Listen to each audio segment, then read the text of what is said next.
This is a big moment for Codex, and I'm really excited to show you what's new for developers. Today, more than 6 million of you use Codex every week. Along the way, you've shared feedback, shown us what you're building, and you set an incredibly high bar. You've asked Codex to ship ambitious projects and help you stay organized beyond the code. You've helped shape Codex at every step, so before I show you anything, thank you. Codex and ChatGPT are now coming together into one app. For developers, it's the same Codex you know and love. It now lives right here in ChatGPT with its own dedicated space next to the new work agent. We've been shipping new improvements every week, more than 150 updates over the past 2 months, and we're just getting started. Let me show you a few of my favorites. First, the model. GPT 5.6 Sol is our new frontier model, and it's available to everyone. It can work through hard problems for a very long time. And you can also use the new Ultra mode right here with GPT 5.6. Combined with the goal command, you can give it the most challenging projects you've been putting off, like this one. With Ultra, Sol gets a much larger reasoning budget, but be careful. Ultra will obviously be using your token limits faster. Now, as you can see here, Codex will automatically split the work across subagents without you needing to ask. So I can follow any of them individually, or open this panel and see the whole team working together. One goal and all of this work now moving in parallel. That's really awesome. Sol is also outstanding at computer and browser use. Of everything in this release, this may be the feature I'm the most excited for you to experience. It's so much faster with GPT 5.6. Say I'm working on this iPhone app, for instance. I can simply take an app shot of the simulator by pressing Command on Mac, just like that, and say, navigate through every screen and capture the App Store screenshots in English and French. You can think of an app shot as a smarter screenshot. Codex gets both the screen and the app context. With this, Codex can use the simulator itself. Check this out. This is not my cursor, it's Codex clicking around and doing all of this in the background while I can continue to use my computer. Isn't that amazing? Switching gears, let's take a look at this very simple paper-plane game built with GPT 5.6. I can open it directly in the in-app browser, play with it, and see exactly what Codex created. If I want to change something, I can point and click here to annotate the exact part I'm talking about. Codex gets that visual context to make the changes that I request. We added a lot of features to the browser, by the way, so you can now work with applications that require login as well, with support for passkeys. And boom, here is the change. I can also switch into the diff view. I've always been able to inspect the diff here, but now I can go further and make precise edits directly inline.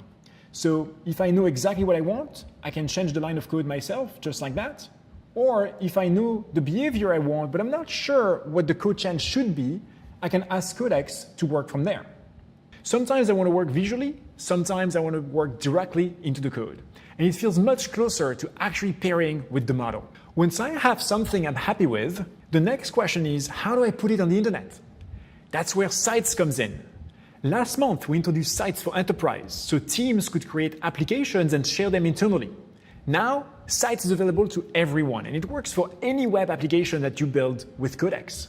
I can simply say, publish this to Sites. It has hosting, authentication, a persistent database, and even file storage, all built in. So I can go from an idea to a real full-stack application without really thinking about infrastructure or hosting. And there it is now deployed. Zooming out a little bit, as you delegate work to Codex across many projects, we're continuing to make it easier to see everything going on at once. In fact, did you know that Codex can also help you manage its own Codex tasks? This is super useful when I have several independent pieces of work that I want to get organized and moving. Check out this one. Find 5 bugs from linear, create a separate task and isolated work tree for each one, and pin the most critical ones. And boom, from this coordinating thread, I can see now everything being kicked off and moving along. So Codex is not only doing the work, it's helping me keep all of it organized and connected. The cool thing is these tasks can also reference one another. Better yet, the work does not have to start in Codex. If an idea starts in ChatGPT, or if I explore it here with deep research, I can now @mention that conversation and bring all of the context straight into Codex when I'm ready to build. So no more copy-pasting. And I'm not tied to my desk to manage Codex. ChatGPT on mobile just got a big set of upgrades. There are 3 things I want you to try. First, you can create, search, open, manage tasks directly from a conversation on your phone. Second, reviewing changes is also much better. I can filter between staged, unstaged, branch, or compare branches directly on the go.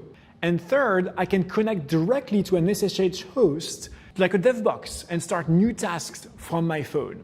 There's so much more, but I love that I can start something at my desk, keep it moving from my phone, and jump in whenever Codex needs me.